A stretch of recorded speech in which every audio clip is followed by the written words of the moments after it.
Good evening to all. നമ്മൾ കഴിഞ്ഞ ക്ലാസ്സിൽ ഏതൊക്കെ സെക്ടേഴ്സിനെ കുറിച്ചാണ് പഠിച്ചത്?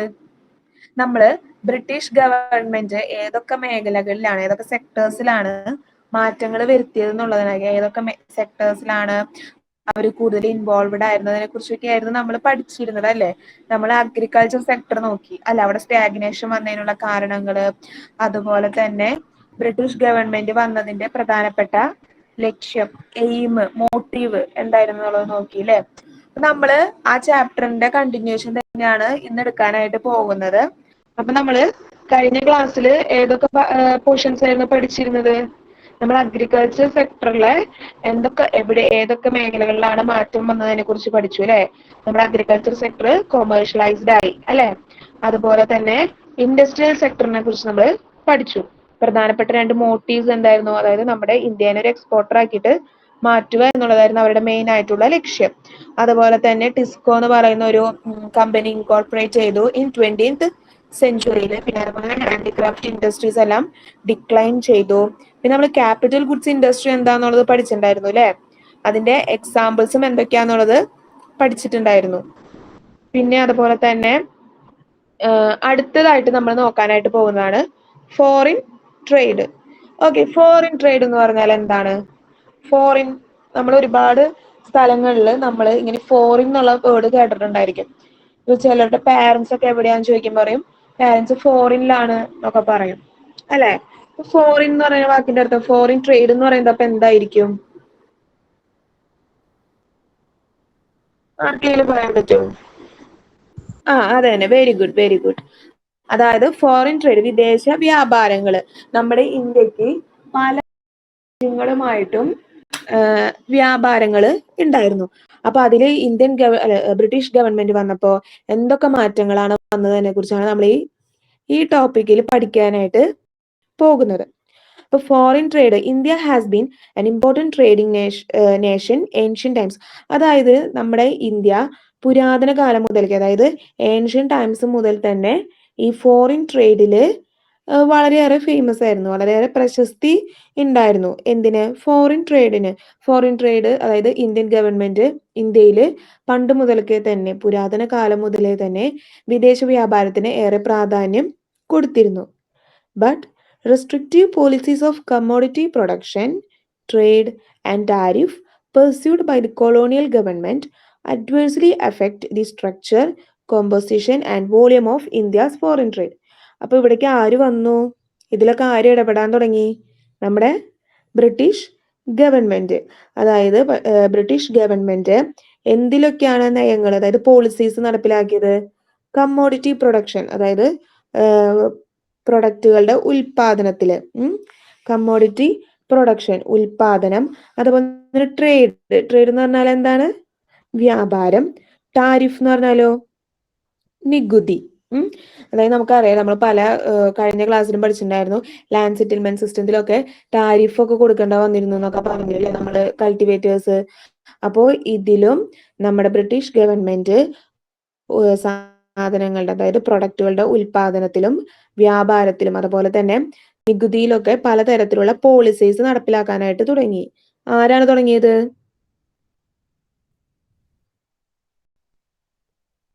British government.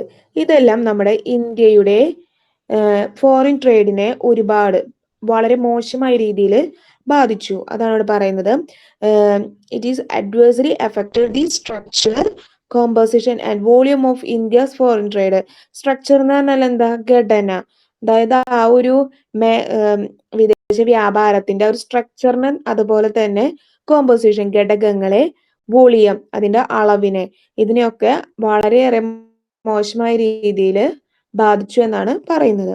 ഇതിൽ എന്താണ് പറയുന്നത്? ബ്രിട്ടീഷ് ഗവൺമെന്റ് നമ്മുടെ ഈ ഫോറിൻ ട്രേഡിന്റെ പ്രൊഡക്ഷനിലും ടാരിഫ് അതുപോലെ ട്രേഡിലൊക്കെ വളരെ വ്യത്യസ്തമായിട്ടുള്ള പോളിസീസ് ഒക്കെ നടപ്പിലാക്കി.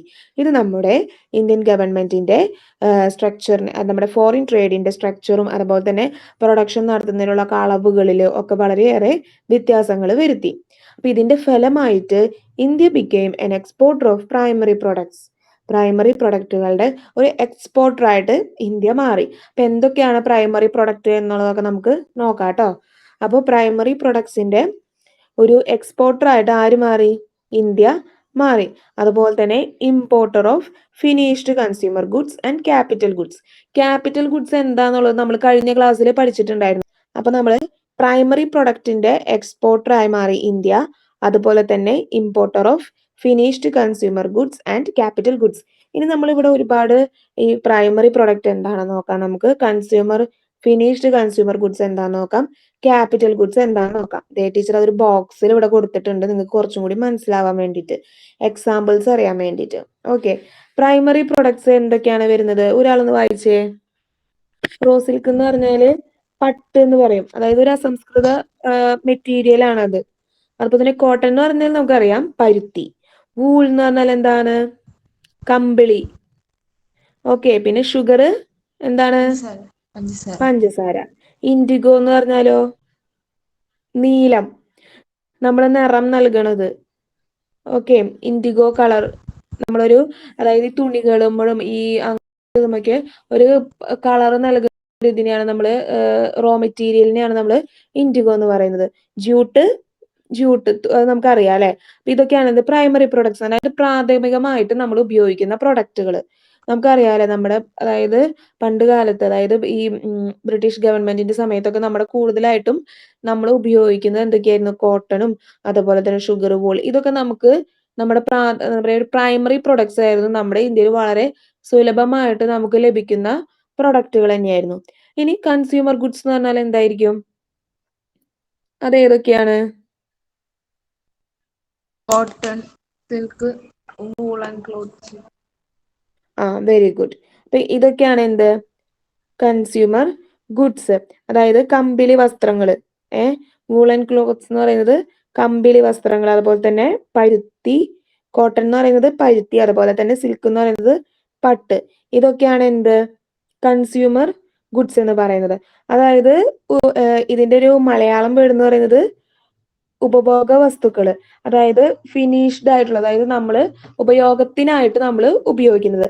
ഇതൊക്കെ കൂടുതലും റോ മെറ്റീരിയൽ ആയിട്ട് നമ്മൾ ഉപയോഗിക്കുന്നതാണ്.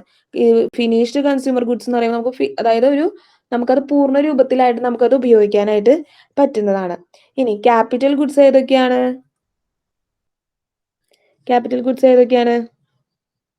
Machinery, tools, vehicles, computers. അതായത് ക്യാപിറ്റൽ ഗുഡ്സ് എന്താന്നുള്ളത് ടീച്ചർ കഴിഞ്ഞ ക്ലാസ്സിൽ പറഞ്ഞിട്ടുണ്ടായിരുന്നു. ആർക്കെങ്കിലും പറയാൻ പറ്റുമോ? ഗുഡ്സ്, അതായത് മെഷീനറി, ടൂൾസ്, വെഹിക്കിൾസ്, കമ്പ്യൂട്ടേഴ്സ്. ലേബേഴ്സിന്റെ ഇത് കുറച്ചും കൂടി എളുപ്പമാക്കാൻ വേണ്ടിയിട്ടുള്ളത് ഗുഡ്സുകൾ. Okay, very good. അപ്പൊ നമ്മൾ ഇതില് പ്രൈമറി പ്രൊഡക്ട്സിന്റെ എക്സ്പോർട്ടർ ആയിട്ടും ഈ ഫിനിഷ്ഡ് കൺസ്യൂമർ ഗുഡ്സും ക്യാപിറ്റൽ ഗുഡ്സിന്റെയും ഇമ്പോർട്ടർ ആയിട്ടായി നമ്മുടെ ആര് മാറി? ഇന്ത്യ മാറി എന്നാണ് പറയുന്നത്. Britain maintained a monopoly control over India's export and import.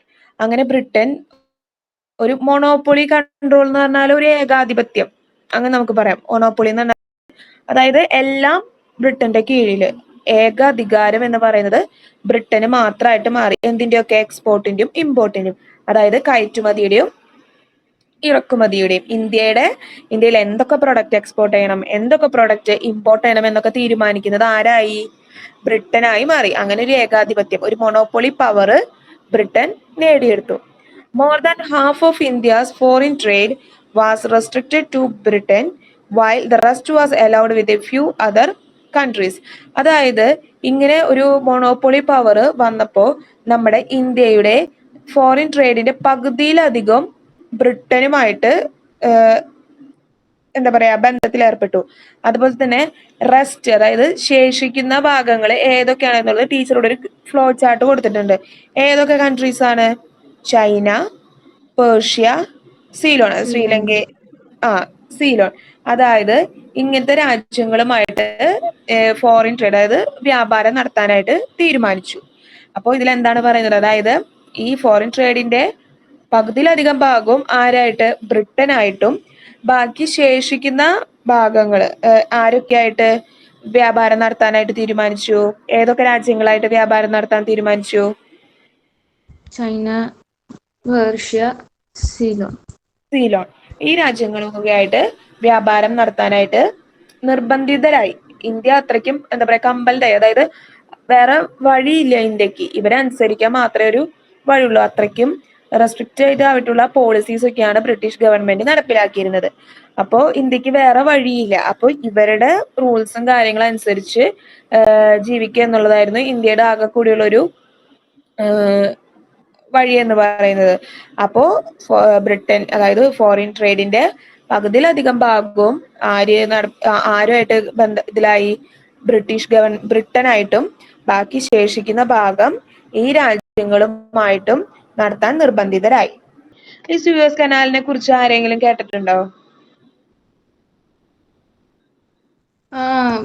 ബ്രിട്ടീഷുകാര് trade എളുപ്പമാവാൻ വേണ്ടി. അതന്നെ, very good.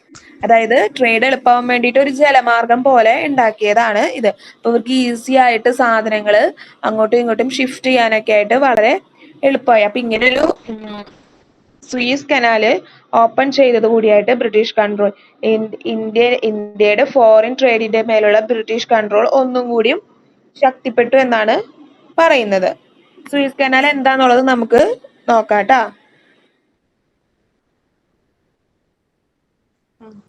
Okay, the most important characteristics of India's foreign trade was the generation of a large export surplus.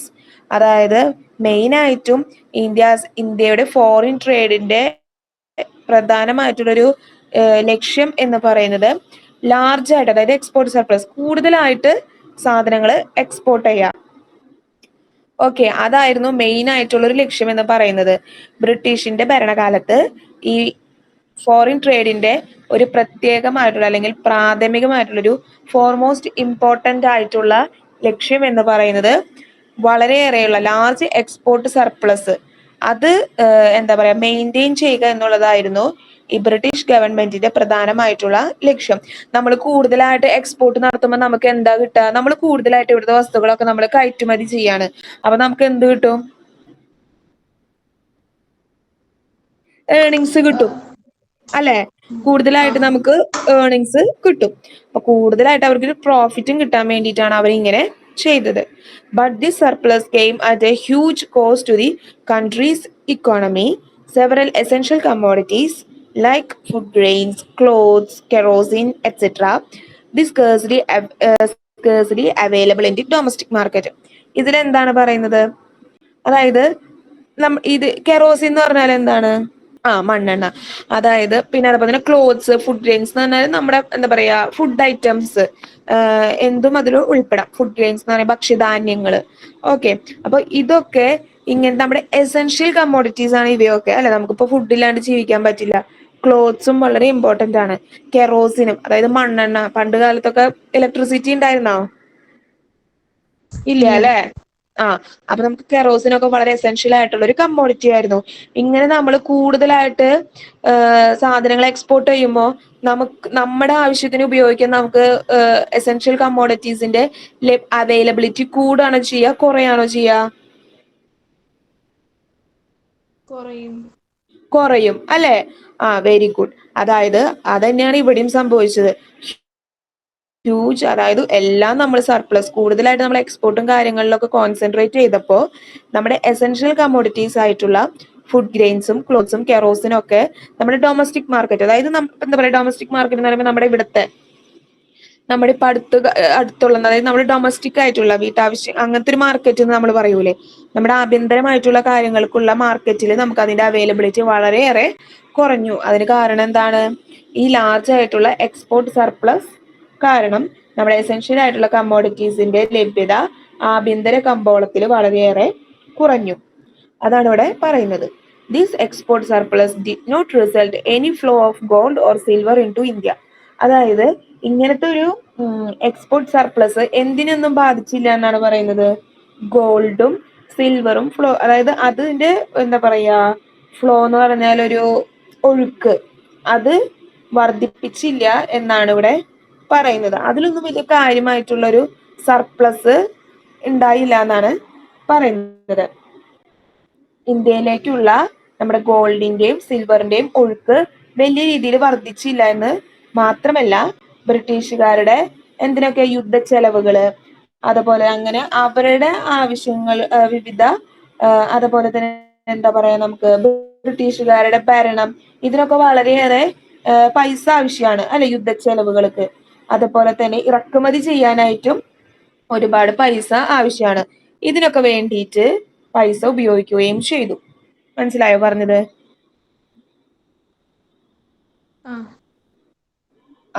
അതായത് ഈ export ചെയ്യുമ്പോൾ നമുക്ക് പൈസ കിട്ടും. അപ്പൊ ഈ പൈസ കിട്ടുന്നത് ഇക്കോണമിയുടെ ഒരു ഡെവലപ്മെന്റിന് വേണ്ടിയിട്ടല്ല ഇവരിതൊന്നും ചെയ്തത്.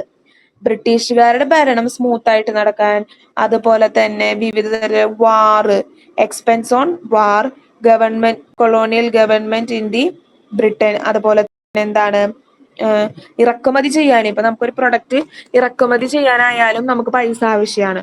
അപ്പൊ അതിനൊക്കെ വേണ്ടിയിട്ട് അവര് ഈ പണം ഉപയോഗിച്ചു എന്നാണ് പറയുന്നത്. ഇതെല്ലാം and import of invisible items all which led to the drain of Indian wealth. ഇതൊക്കെ നമ്മുടെ ഇന്ത്യയുടെ സമ്പദ്ഘടനയെ എന്തിലാക്കി? ഒരു ഡ്രെയിനേജ്, അതായത് ഒരു വരണ്ട അവസ്ഥയിലേക്ക് എത്തിച്ചു എന്നാണ് പറയുന്നത്.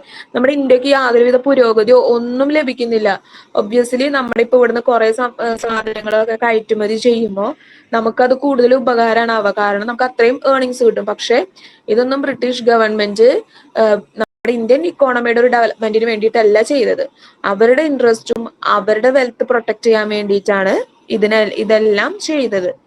അപ്പൊ ഫോറിൻ ട്രേഡ് ഒരു സക്സസ്ഫുൾ ആയിട്ടുള്ള ഒരു അല്ലെങ്കിൽ എന്താ പറയാ ഇന്ത്യൻസിനെ അത് എന്താ പറയാ പ്രൊട്ടക്ട് ചെയ്യുന്ന തരത്തിലുള്ള ഒരു ഫോറിൻ ട്രേഡ് ആണോ നടന്നിരുന്നത്?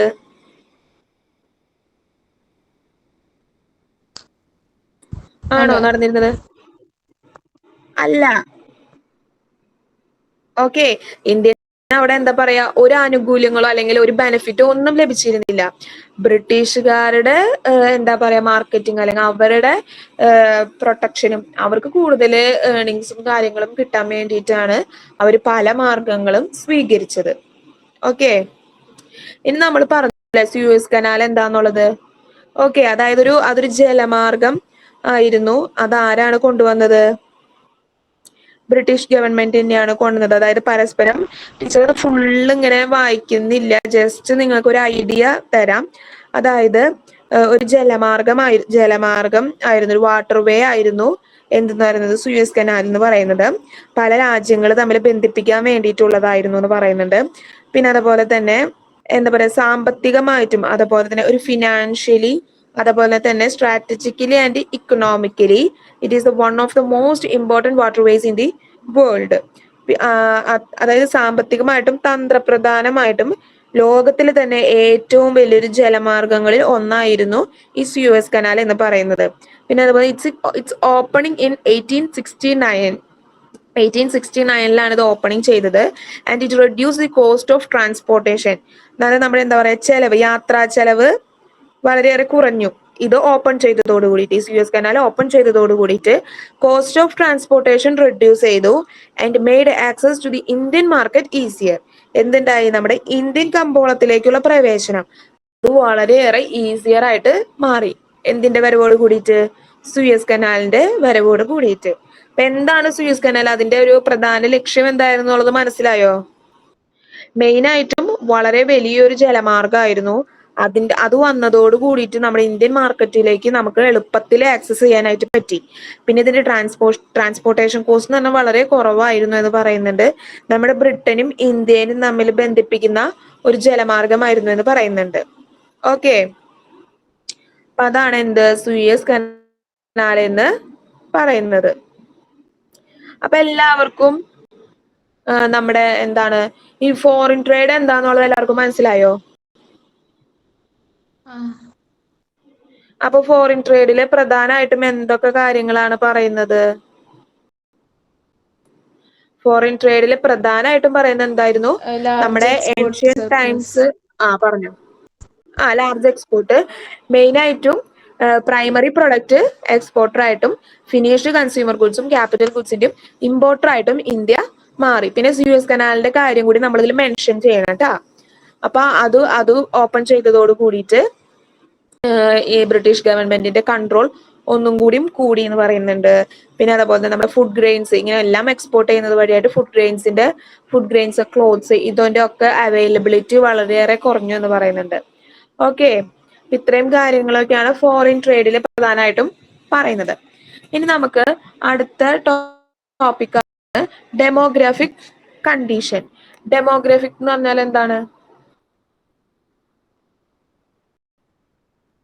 ജനസംഖ്യ. ജനന നിരക്ക് അതൊക്കെ അല്ലേ? അതന്നെ ജനസംഖ്യ.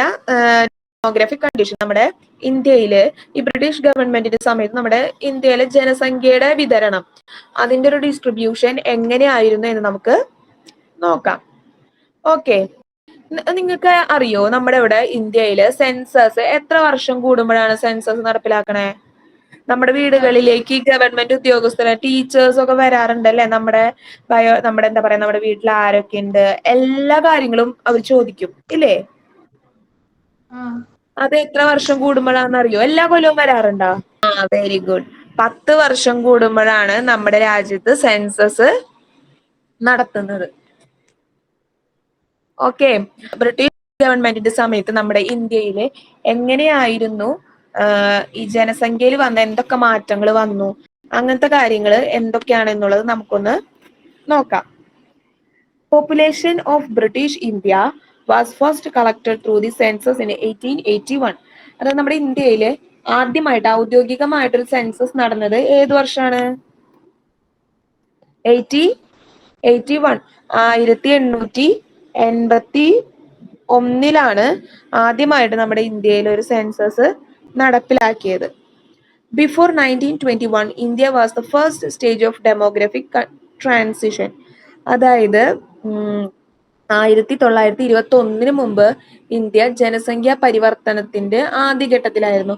ഈ ഡെമോഗ്രാഫിക് ട്രാൻസിഷൻ എന്ന് പറയുന്നത് മെയിൻ ആയിട്ടും, അതായത് പല ഏജ് ഗ്രൂപ്പിലുള്ള ആളുകൾ ഉണ്ടാവൂലേ നമ്മുടെ സൊസൈറ്റിയില്. അപ്പൊ ആ സമയത്തൊക്കെ എന്തൊക്കെ മാറ്റങ്ങളാണ് വന്നത്? അതായത് ഇപ്പോ ബർത്ത് റേറ്റും അതുപോലെ ഡെത്ത് റേറ്റും തമ്മിലുള്ളൊക്കെ മെയിൻ ആയിട്ടും ഡിക്ലൈൻ ചെയ്തു. അങ്ങനത്തെ ഒക്കെ ഒരുപാട് മാറ്റങ്ങൾ പ്രകടമായി തുടങ്ങിയത് ഈ 1921 മുമ്പായിട്ടാണ്. അതുപോലെ തന്നെ രണ്ടാം ഘട്ടം ആരംഭിക്കുന്നത് 1921 ശേഷമാണ്. The second stage of transition began after 1921. Okay, മനസ്സിലായോ? ഈ ഫോട്ടോ കാരണം അവിടെ ടീച്ചർ ടൈപ്പ് ചെയ്തത് ശരിക്കും കാണാൻ പറ്റുന്നില്ല അല്ലെ? ഞാൻ നിങ്ങൾക്ക് ഇതിന്റെ നോട്ട് ടീച്ചർ നിങ്ങൾക്ക് അയച്ചു തരാം കേട്ടാ. ഇപ്പൊ ടീച്ചർ പറയുന്നത് ശ്രദ്ധിച്ചാൽ മതി. ഓക്കെ, ടീച്ചർ അത് നിങ്ങൾക്ക് നോട്ട് തരുമ്പോ അത് കറക്റ്റ് ആയിട്ട് കാണാം.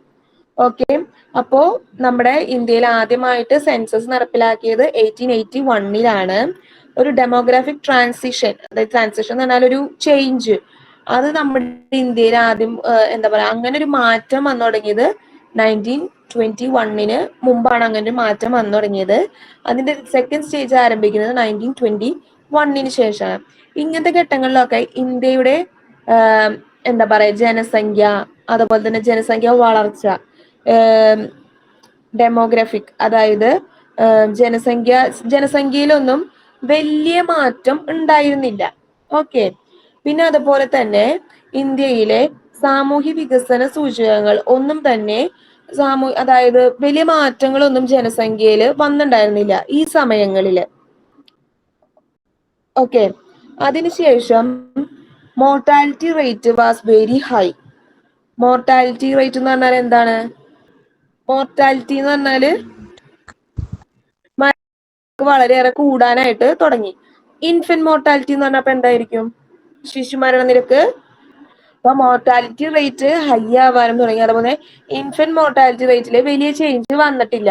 നമുക്കിനി നമ്മളെ ടേബിൾ എടുത്ത് നോക്കുമ്പോൾ നമുക്ക് അറിയാനായിട്ട് സാധിക്കും.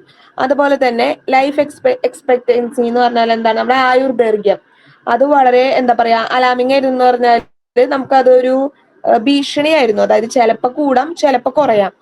പിന്നെ അതുപോലെ തന്നെ പവേർട്ടി, ദാരിദ്ര്യം എന്ന് പറയുന്നത് എപ്പോഴും നിലനിൽക്കുന്ന ഒരു കാര്യം തന്നെയായിരുന്നു. ഓക്കെ, നമുക്ക് ഇതിന്റെ നമ്മുടെ ടേബിൾ എടുത്ത് നോക്കാം. ഇങ്ങനെ ഒരു ടേബിൾ നിങ്ങൾക്ക് കാണാൻ സാധിക്കില്ല. അതിന്റെ ഒരു ഡിസ്ക്രിപ്ഷൻ ആയിരിക്കും നിങ്ങളുടെ ടെക്സ്റ്റ് ബുക്കിൽ കൊടുത്തിട്ടുണ്ടായിരിക്കാം കേട്ടാ. ടോട്ടൽ ലിറ്ററസി മൊത്തം സാക്ഷരതാ നിരക്ക് 16% ആയിരുന്നു. 16% താഴെയായിരുന്നു എന്നാണ് പറയപ്പെടുന്നത് കേട്ടോ. അതുപോലെ തന്നെ ഫീമെയിൽ ലിറ്ററസിയോ 7% താഴെയായിരുന്നു. ഇൻഫന്റ് മോർട്ടാലിറ്റി, അതായത് ഇപ്പൊ 1,000 കുട്ടികള് ജനിക്കുകയാണെങ്കിൽ അതിലൊരു 238 കുഞ്ഞുങ്ങള് മരിച്ചു പോകുന്ന അവസ്ഥ ആയിരുന്നു. ഇനി ലൈഫ് എക്സ്പെക്ടൻസിയോ അതായത് 32 വർഷം മാത്രമായിരുന്നു ആളുകൾ ജീവിച്ചിരുന്നത്. അതായത് എന്തൊക്കെ കാര്യങ്ങൾ, ഒന്നാമത് നമ്മുടെ ആ സമയത്ത് നമ്മുടെ സൗകര്യങ്ങൾ, ഇപ്പൊ നമുക്കിപ്പോ എന്തെങ്കിലും അസുഖമോ എന്തെങ്കിലും ഒക്കെ വന്നാല് നമുക്ക് എന്താ പറയുക ചികിത്സിക്കാനോ അല്ലെങ്കിൽ നമുക്ക് ഇപ്പൊ പുതിയ ടെക്നോളജീസും കാര്യങ്ങളെല്ലാം ഡെവലപ്ഡ് ആണല്ലേ. പക്ഷെ അന്നത്തെ സമയത്ത് ഇങ്ങനത്തെ കാര്യങ്ങളൊക്കെ ഉണ്ടായിരുന്നില്ല അല്ലെ. വളരെ അപര്യാപ്തമായിരുന്നു. അതായത് വളരെ എന്താ പറയുക സ്കേഴ്സിറ്റി ആയിരുന്നു ഇങ്ങനത്തെ കാര്യങ്ങൾക്കെല്ലാം. ഒരുപാട് സൗകര്യങ്ങളൊന്നും ജനങ്ങൾക്ക് ആ സമയത്ത് ഉണ്ടായിരുന്നില്ല. അവരുടെ നീഡ്സും കാര്യങ്ങളും ഒന്നും സാറ്റിസ്ഫൈ ചെയ്യാൻ, അവരുടെ ഹെൽത്ത് നോക്കാനോ അങ്ങനെയൊന്നും ഉണ്ടായിരുന്നില്ല. പിന്നെ നമുക്കറിയാലേ പണ്ട് ഒരുപാട് രോഗങ്ങൾ ഉണ്ടായിരുന്നു. ഇപ്പൊ വസൂരി, അതായത് വായുവിൽ നിന്നും ജലത്തിൽ നിന്നൊക്കെ ഒരുപാട് മാരകമായിട്ടുള്ള രോഗങ്ങള് വ്യാപിച്ചിരുന്നു നമ്മുടെ ഇന്ത്യയിലൊക്കെ. അല്ലെ, നമ്മൾ പണ്ട് കാലത്തൊക്കെ കേട്ടിട്ടുണ്ടല്ലേ വസൂരി ബാധിച്ച് കുറെ ആൾക്കാർ മരിച്ചിട്ടുണ്ട്, അല്ലെങ്കിൽ പലതരത്തിലുള്ള അസുഖങ്ങൾ വന്നിട്ട് എന്നൊക്കെ. അപ്പൊ ഇങ്ങനെയൊക്കെ പിടിപെട്ടിട്ട് ധാരാളം ആളുകള് മരിക്കുകയും ചെയ്തിട്ടുണ്ട്. കുഞ്ഞുങ്ങൾക്കൊക്കെ എന്തെങ്കിലും ചെറിയൊരു അസുഖം വന്നാൽ മതി അല്ലെ, അത് അവരുടെ ഹെൽത്തിനെ അത് ഭയങ്കരമായിട്ട് അഫക്ട് ചെയ്യും. അപ്പോൾ ശിശുമരണ നിരക്കൊക്കെ വളരെ കൂടുതലായിരുന്നു എന്നാണ് പറയുന്നത്. അപ്പൊ അതിന് സ്ത്രീകൾക്ക് വിദ്യാഭ്യാസം ലഭിക്കുന്നതിന്റെ ഒരു ശതമാനം എന്ന് പറയുന്നത് വെറും ബിലോ 7% ആയിരുന്നു. അത്രയ്ക്കും എന്താ പറയാ കുറവായിരുന്നു സ്ത്രീകൾക്ക് സാക്ഷരത ലഭിച്ചിരുന്നത്. ടോട്ടൽ ലിറ്ററസി തന്നെ 60% ബിലോ ആയിരുന്നു കേട്ടോ. അപ്പൊ നമുക്ക് ഊഹിക്കാല്ലേ, അപ്പൊ അത്രയും വിദ്യാഭ്യാസത്തിന്റെ അടിസ്ഥാന സൗകര്യങ്ങൾ നമ്മുടെ ഇന്ത്യൻ ജനങ്ങൾക്ക് ലഭിച്ചിരുന്നില്ല എന്നുള്ളതാണ് ഇതിൽ നമുക്ക് മനസ്സിലാക്കാനായിട്ട് സാധിക്കുന്നത്. ഈ ടേബിള് കാണുമ്പോ എല്ലാവർക്കും മനസ്സിലാവണില്ലേ കാര്യങ്ങള്. ഇപ്പോഴത്തെ ഒരു ഇത് എടുക്കുകയാണെങ്കിൽ ഇൻഫന്റ് മോർട്ടാലിറ്റി എന്ന് പറയുന്നത് ഒരു 1000 എടുക്കുകയാണെങ്കിൽ 63 ഒക്കെ വരുന്നുള്ളൂ ഇപ്പോഴത്തെ ഒരു കണക്കനുസരിച്ച്. നമ്മുടെ ഇപ്പൊ ഒരു ഡെവലപ്ഡ് കൺട്രിയിലൊക്കെ അതായത് വളരെയേറെ കുറഞ്ഞു. അപ്പൊ നിങ്ങളൊന്ന് കമ്പാരിസൺ നടത്തിയാൽ മതി. പണ്ട് കാലത്തെയും ഇപ്പോഴത്തെയും ഇൻഫന്റ് മോർട്ടാലിറ്റിയിൽ വരുന്ന വ്യത്യാസങ്ങൾ നിങ്ങളൊന്ന് കമ്പയർ ചെയ്ത് നോക്കാം. പണ്ടെന്ന് വെച്ചാൽ 238 പേര് മരിച്ചിരുന്നു. പക്ഷെ ഇന്നാണെങ്കിലോ 63 എന്താ പറയാ കൗണ്ടേ വരുന്നുള്ളൂ ഒരു ഇൻഫന്റ് മോർട്ടാലിറ്റി എടുത്ത് നോക്കുകയാണെങ്കിൽ. ഓക്കെ, അതുപോലെ തന്നെ ലൈഫ് എക്സ്പെക്ടൻസി ഇന്നൊക്കെ എന്താ പറയാ കുറെ വർഷം വരുന്നില്ലെങ്കിലും ഒരു ഒരു 70 അത്രയൊക്കെ വരുന്നുണ്ട് നമ്മുടെ ലൈഫ് എക്സ്പെക്ടൻസി എന്ന് പറയുന്നത് അല്ലെ. പക്ഷെ അന്നത്തെ കാലത്ത് തന്നെ വെറും 32 ഇയേഴ്സ് മാത്രമാണ് ജനങ്ങളുടെ ഒരു ആയുർദൈർഘ്യം. അത്രയും വർഷമൊക്കെ അവർ ജീവിക്കാനായിട്ട് അവർക്ക് പറ്റുന്നുള്ളൂന്ന്. ഓക്കെ, പക്ഷെ എന്നാലും നമ്മുടെ extensive poverty prevailed in India during the colonial period. Colonial പീരീഡിന്റെ സമയത്ത് എന്തിനു മാറ്റമില്ല, ദാരിദ്ര്യത്തിന് ഒരു മാറ്റവും ഉണ്ടായിരുന്നില്ല. ദാരിദ്ര്യം ഉണ്ടായിരുന്നു. അപ്പൊ അതൊക്കെ കാരണം ജനങ്ങൾക്ക് ജീവിക്കാനായിട്ടുള്ള ഒരു ബുദ്ധിമുട്ടുണ്ടായിരുന്നു. അപ്പൊ ഇങ്ങനത്തെ ഇപ്പൊ ലൈഫ് എക്സ്പെക്ടൻസി ആയാലും അതൊക്കെ ഒരുപാട് കൂടുതലായിരുന്നു എന്നാണ് കുറവ്. അതായത് നമ്മുടെ ജീവിക്കാനുള്ള നമ്മുടെ ആയുർദൈർഘ്യം ആയുസ് അത് വളരെ കുറവായിരുന്നു. അപ്പൊ എല്ലാവർക്കും നമ്മുടെ ഈ ഡെമോഗ്രാഫിക് കണ്ടീഷൻ എന്താണ് മെയിൻ ആയിട്ട് പറയുന്നതെന്ന് എല്ലാവർക്കും മനസ്സിലായോ? ഓക്കെ അല്ലെ? എന്തെങ്കിലും ഡൗട്ട്സ് ഉണ്ടെങ്കിൽ ടീച്ചറോട് ചോദിച്ചോളൂ. ഓക്കെ, അടുത്തതായിട്ട് നമ്മൾ നോക്കാനായിട്ട് പറയുന്ന ടോപ്പിക് ആണ് ഒക്യുപേഷണൽ സ്ട്രക്ചർ. ഒക്യുപേഷൻ എന്ന് പറഞ്ഞാൽ എന്താണ്? അതന്നെ, തൊഴില്. വെരി ഗുഡ്, തൊഴിൽ ഘടന. അപ്പൊ നമ്മുടെ ഇന്ത്യൻസിന്റെ തൊഴിൽ ഘടനയിൽ എന്തൊക്കെ മാറ്റങ്ങളാണ് വന്നിരുന്നത് എന്നതിനെ കുറിച്ചാണ് നമ്മൾ അടുത്തതായിട്ട് നോക്കാനായിട്ട് പോകുന്നത്. നമ്മളെല്ലാവരും ജോലി കിട്ടാൻ വേണ്ടിയിട്ടല്ലേ പഠിക്കണേ. അപ്പൊ നമുക്ക് ഒരു ഒക്യുപ്പേഷൻ എന്ന് പറയുന്നത് വളരെ ഇമ്പോർട്ടന്റ് ആണ് നമ്മുടെ ലൈഫിൽ ഇല്ലേ. ഇപ്പൊ ഒക്യുപ്പേഷൻ നമുക്ക് ഉണ്ടായില്ലെങ്കിൽ നമുക്ക് എന്തൊക്കെയാണ് ഒരു ആഫ്റ്റർ ഇഫക്ട് എന്ന് പറയുന്നത് എന്തായിരിക്കും?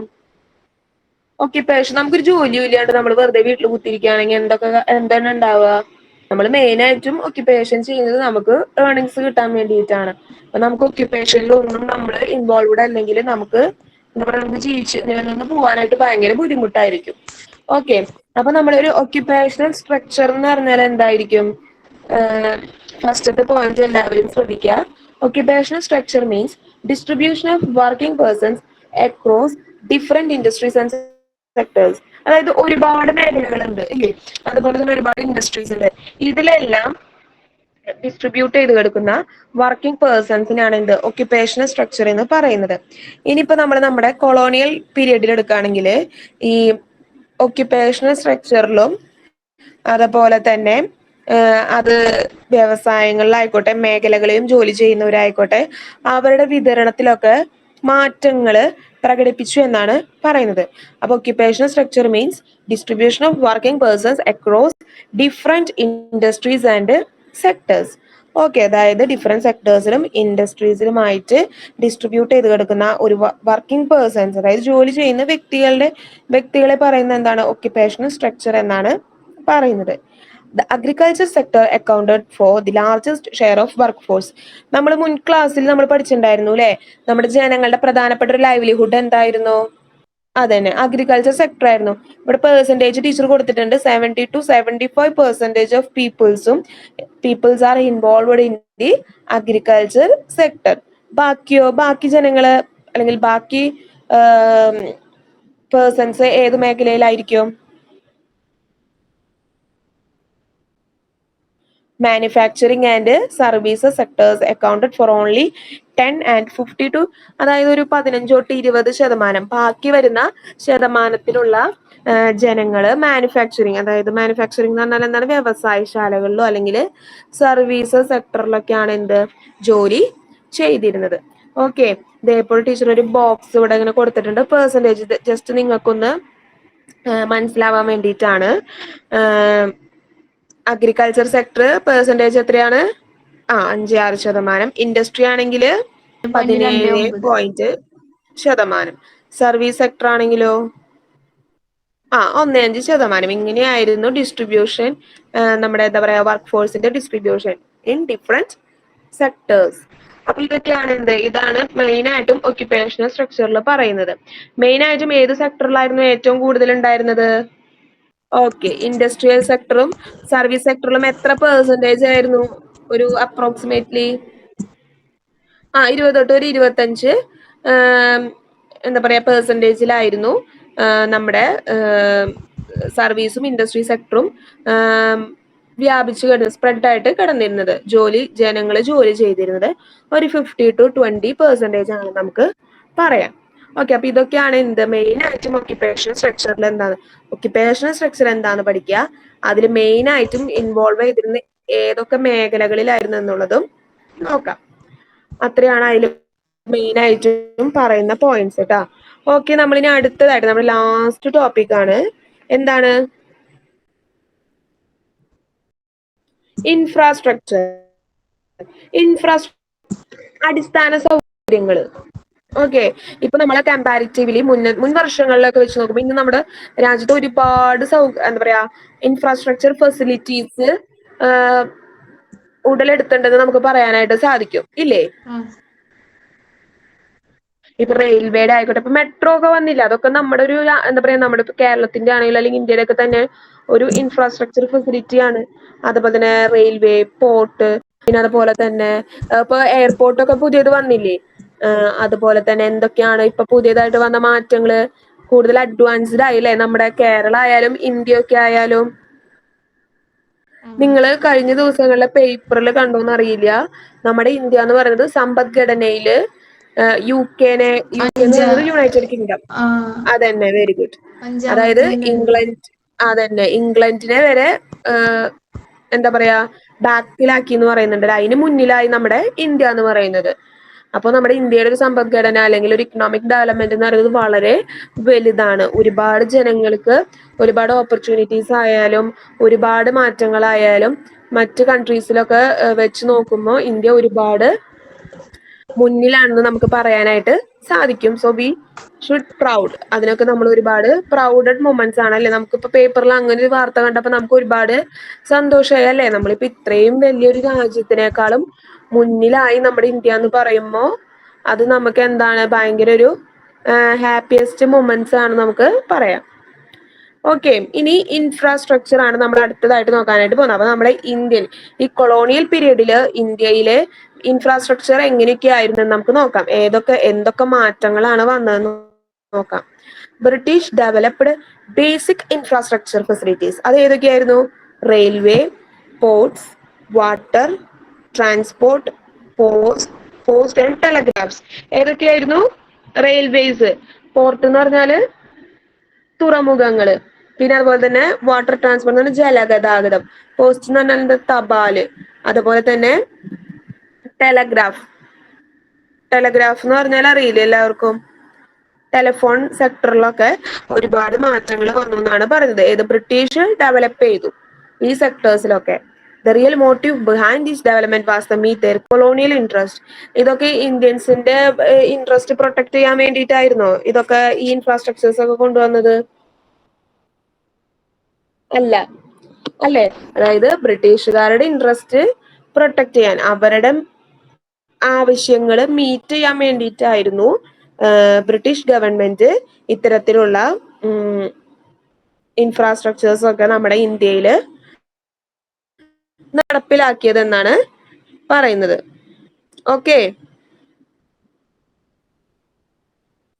ഓക്കെ. നെക്സ്റ്റ് പറയുന്നത് എന്താന്ന് വെച്ചാല് the roads that they built were for easy transportation for the army within India and raw materials to the nearest railway station or the port. അപ്പൊ റോഡുകളൊക്കെ സ്ഥാപിച്ചു എന്ന് പറയുന്നുണ്ട്. ഓക്കെ, ബ്രിട്ടീഷ് ഭരണത്തിന് മുമ്പ് നിർമ്മിച്ച റോഡുകള് വളരെ മോഡേണൈസ്ഡ് ആക്കി, കുറച്ചും കൂടിയും ആധുനികരമായിട്ട് ആക്കി. പക്ഷെ അതൊന്നൊട്ടും നമ്മുടെ ഒരു ഇന്ത്യയുടെ ഒരു ഇതിനൊട്ടും സ്യൂട്ടബിൾ ആയിരുന്നില്ല. മെയിനായിട്ടും ഇന്ത്യയുടെ വിവിധ ഭാഗങ്ങളിലേക്ക് സൈനിക നീക്കങ്ങൾക്കുള്ള സൗകര്യം ഒരുക്കുക എന്നതായിരുന്നു മെയിനായിട്ടും റോഡ് നിർമ്മാണത്തിന് പിന്നിലുണ്ടായിരുന്നത്. മെയിനായിട്ടും എന്തിനു വേണ്ടിയിട്ടാണ് റോഡുകൾ നിർമ്മിച്ചത്? Easy transportation of the army within India. എന്തായിരുന്നു പറഞ്ഞത്? നമ്മുടെ ഇന്ത്യയുടെ വിവിധ ഭാഗങ്ങളിലേക്ക് സൈനിക നീക്കങ്ങൾക്ക്, സൈനികമായിട്ട് അതായത് ആർമി ഫോഴ്സിന് പോകാൻ വേണ്ടിയിട്ടായിരുന്നു റോഡ് പ്രധാനമായിട്ടും നിർമ്മിച്ചിരുന്നത്. അതുപോലെ തന്നെ raw materials to the nearest railway station, nearest ആയിട്ട് റോ മെറ്റീരിയൽസ് ഒക്കെ എത്തിക്കാനൊക്കെ കൂടിയിട്ടാണ് എന്ത് ദി പോർട്ട്, റെയിൽവേ സ്റ്റേഷനിലേക്കോ അല്ലെങ്കിൽ പോർട്ടിലേക്കൊക്കെ എത്തിക്കാൻ വേണ്ടിയിട്ടാണ് എന്ത് റോഡുകൾ നിർമ്മിച്ചിരുന്നത് എന്നാണ് പറയപ്പെടുന്നത്. ഓക്കെ, മനസ്സിലായോ എല്ലാവർക്കും? അപ്പൊ റോഡുകളും ഒക്കെ നിർമ്മിച്ചത് നമ്മുടെ ഇന്ത്യൻസിന് വേണ്ടിയിട്ടായിരുന്നു, അല്ലെങ്കിൽ ഇന്ത്യൻസിന്റെ അവർക്ക് സുഖമായിട്ട് റോട്ടിലൂടെ പോകാൻ വേണ്ടിയിട്ടാണോ ബ്രിട്ടീഷുകാർ ഇതൊക്കെ നിർമ്മിച്ചത്? അല്ല അല്ലെ? മെയിനായിട്ടും easy transportation of the army, അതുപോലെ തന്നെ raw materials to the nearest railway station or the port. The British introduced the railway in India 1815 and it is considered as one of their most important contribution. നമ്മുടെ ഇവിടെ ആദ്യമായിട്ട് British introduce ചെയ്താണ് railway. അത് ഏത് വർഷമാണ്? 1850. അത് അവരുടെ വലിയൊരു എന്താ പറയാ ഒരു കോൺട്രിബ്യൂഷൻ ആയിരുന്നു, നമ്മുടെ ഇന്ത്യൻസിനുള്ള ഒരു വലിയൊരു കോൺട്രിബ്യൂഷൻ ആയിരുന്നു എന്ന് നമുക്ക് പറയാനായിട്ട് സാധിക്കും. ഓക്കെ, അപ്പൊ ബ്രിട്ടീഷുകാര് നമ്മുടെ ഇന്ത്യയിൽ ഒരുപാട് ഇൻഫ്രാസ്ട്രക്ചേഴ്സ് ഒക്കെ നടപ്പിലാക്കിയിട്ടുണ്ട് ഇല്ലേ? ഇന്ത്യൻസിന് വേണ്ടിയിട്ടല്ല ഇവരൊന്നും ചെയ്തിരുന്നത്, നമ്മുടെ എന്താ പറയാ അവരുടെ ഇൻട്രസ്റ്റ് പ്രൊട്ടക്ട് ചെയ്യാൻ വേണ്ടിയിട്ട്, അവർക്ക് പെട്ടെന്ന് എല്ലാ സാധനങ്ങളും മൂവ് ചെയ്യാനും അതുപോലെ തന്നെ ആർമി ഫോഴ്സിനെയൊക്കെ വേഗം എത്തിക്കാനും കാര്യങ്ങൾക്ക്, ഇപ്പോൾ വാർ എന്തെങ്കിലും നടക്കുകയാണെങ്കിൽ ആർമി ഫോഴ്സിനൊക്കെ എത്തിക്കാൻ വേണ്ടിയിട്ടാണ് അവർ മെയിനായിട്ടും ഇൻഫ്രാസ്ട്രക്ചർ ഫെസിലിറ്റീസ് ഒക്കെ നമ്മുടെ ഇന്ത്യയിൽ നടപ്പിലാക്കിയത് എന്നാണ് പറയുന്നത്. ഓക്കെ, അപ്പൊ എല്ലാവർക്കും മനസ്സിലായോ ഇൻഫ്രാസ്ട്രക്ചർ ടോപ്പിക്? ഓക്കെ, അപ്പൊ ഇതൊക്കെയാണ് എന്ത് മെയിനായിട്ടും നമ്മുടെ ഈ ചാപ്റ്ററിൽ മെയിനായിട്ടും പറയുന്നത്. അല്ല, അപ്പൊ ഇതിലൊക്കെയാണ് എന്ത് മെയിനായിട്ടും ഈ സെക്ടേഴ്സിലൊക്കെയാണ് നമ്മുടെ ഒരു ബ്രിട്ടീഷ് ഗവൺമെന്റ് മാറ്റങ്ങൾ വരുത്തിയിരുന്നത്. അപ്പൊ ബ്രിട്ടീഷ് ഗവൺമെന്റ് ഇത്തരത്തിൽ ഒരുപാട് സെക്ടേഴ്സിലെ മാറ്റങ്ങൾ വരുത്തി. ഇതിലെ എന്താ പറയാ നമ്മുടെ ഇന്ത്യൻസിന് വല്ല പുരോഗതിയോ അല്ലെങ്കിൽ ഇന്ത്യൻസിന്റെ ഇൻട്രസ്റ്റ് പ്രൊട്ടക്ട് ചെയ്യാൻ വേണ്ടിയിട്ടായിരുന്നോ? ബ്രിട്ടീഷ് ഗവൺമെന്റിന്റെ ഇൻട്രസ്റ്റ് പ്രൊട്ടക്ട് ചെയ്യാൻ വേണ്ടിയിട്ടായിരുന്നു പ്രധാനമായിട്ടും അവര് ഓരോ സെക്ടേഴ്സിലും ഒരുപാട് പോളിസീസ് ആയിക്കോട്ടെ ഒരുപാട് മാറ്റങ്ങളൊക്കെ വരുത്തിയിരുന്നത് അല്ലെ? മെയിനായിട്ടും നമ്മുടെ ഇന്ത്യനെ ഈ ബ്രിട്ടീഷ് ഗവൺമെന്റ് ഒരു എക്സ്പോർട്ടർ ആയിട്ടാണോ ഇമ്പോർട്ടർ ആയിട്ടാണോ കണ്ടിരുന്നത്? നമ്മുടെ ഇന്ത്യയിലെ പ്രൊഡക്റ്റുകളുടെ ഒരു എക്സ്പോർട്ടർ ആയിട്ടാണ് നമ്മുടെ ഇന്ത്യനെ അവര് റോ മെറ്റീരിയൽസ് എക്സ്പോർട്ട് ചെയ്യുന്ന ഒരു രാജ്യമായിട്ടാണ് നമ്മുടെ ഇന്ത്യനെ ഇവര് ആക്കി തീർത്തു. ഓക്കെ, അപ്പൊ ഇത്രയും കാര്യങ്ങളൊക്കെയാണ് ഈ ചാപ്റ്ററിൽ മെയിൻ ആയിട്ട് പറഞ്ഞത്. പിന്നെ ടീച്ചർ ഇതിന്റെ ക്വസ്റ്റ്യൻ ആൻസേഴ്സും കാര്യങ്ങളൊക്കെ ഡ്രൈവില് അയക്കാട്ടെ, അപ്പൊ അതെല്ലാവരും പഠിക്കണം. ഓക്കെ, അപ്പൊ ടീച്ചർ ഇത് ഇന്നത്തെ ക്ലാസ്സിൽ എടുത്ത് എന്തെങ്കിലും ഡൗട്ട്സ് എന്തെങ്കിലും ഉണ്ടോ? ഓക്കെ, ഇനി നിങ്ങൾ ഇത് നല്ലോണം ഇരുന്ന് എന്താ പറയാ വായിക്കുക. ഓരോ ടോപ്പിക്കിലും ഇപ്പൊ ടീച്ചർ ഇപ്പൊ ഇങ്ങനെ പറഞ്ഞു തന്നു. ഇനി നിങ്ങൾ എല്ലാവരും ഇരുന്ന് ഇത് നല്ലോണം വായിച്ച് എന്തെങ്കിലും ക്ലിയർ ആവാത്തതുണ്ടെങ്കിൽ നമുക്ക് അടുത്ത ക്ലാസ്സിൽ ഡിസ്കസ് ചെയ്യാം. പിന്നെ അതുപോലെ തന്നെ ഇതിന്റെ നോട്ട്സും കാര്യങ്ങളൊക്കെ ടീച്ചർ ഇട്ട് തരും. അത് അപ്പാപ്പ നിങ്ങൾ അത് എഴുതിയെടുക്കണം, പഠിക്കണം. ഓക്കെ, അപ്പൊ നമുക്കിനി അടുത്ത ക്ലാസ്സിൽ കാണാം.